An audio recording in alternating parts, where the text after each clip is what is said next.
Matul il-jum ta' tnejn ħarġu riżultati tal-eżamijiet tal-matrikola fuq livell ordinarju u anke avvanzat. Fil-fatt fuq il-medja soċjali spikkaw messaġġi ta' sodisfazzjon u ferħ minn studenti li marru tajjeb u oħrajn li ħadd ieħor għamilhom kuraġġ biex imorru aħjar. Din is-sena kien hemm 135 student aktar li kisbu dak meħtieġ biex jidħlu f'istituzzjonijiet edukattivi post-sekondari. Dan ifisser li 45% tal-istudenti li għamlu l-eżamijiet tal-O-levels għaddew l-istituzzjoni bħalma hija il-Junior College jew l-MCAST fost l-oħrajn. Dan fil-waqt li ftit aktar minn 31% tal-istudenti li għamlu l-A-levels għaddew biex jidħlu fl-Università ta' Malta. Din is-sena huwa mifhum li madwar 5478 persuna rreġistraw għall-eżamijiet.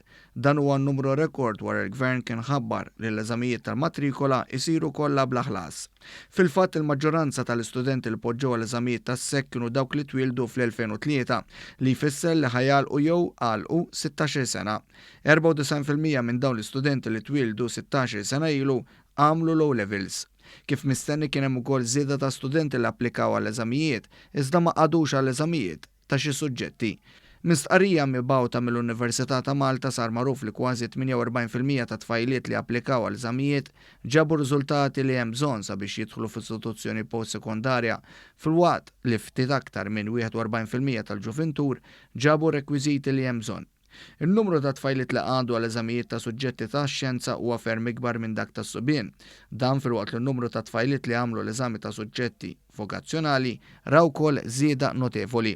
Fil-fatt fejn is-sena l-oħra kien hemm 70% iktar subien minn bniet li għadu l-eżamijiet ta' suġġetti vokazzjonali, id-differenza din is-sena kienet biss ta' 20%.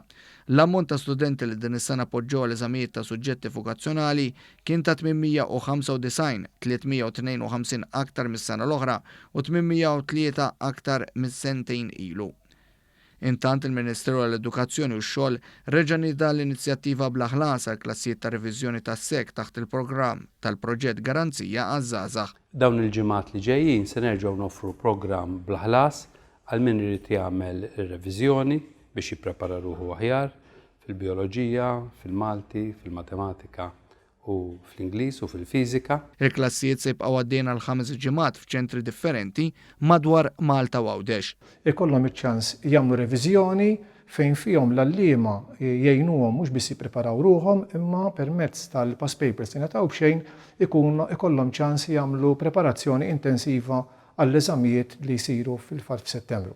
L-istudenti jistgħu japplikaw online billi jżuru is-sit education.gov.mt/revision sal-erba' li ġej f'nofsinhar.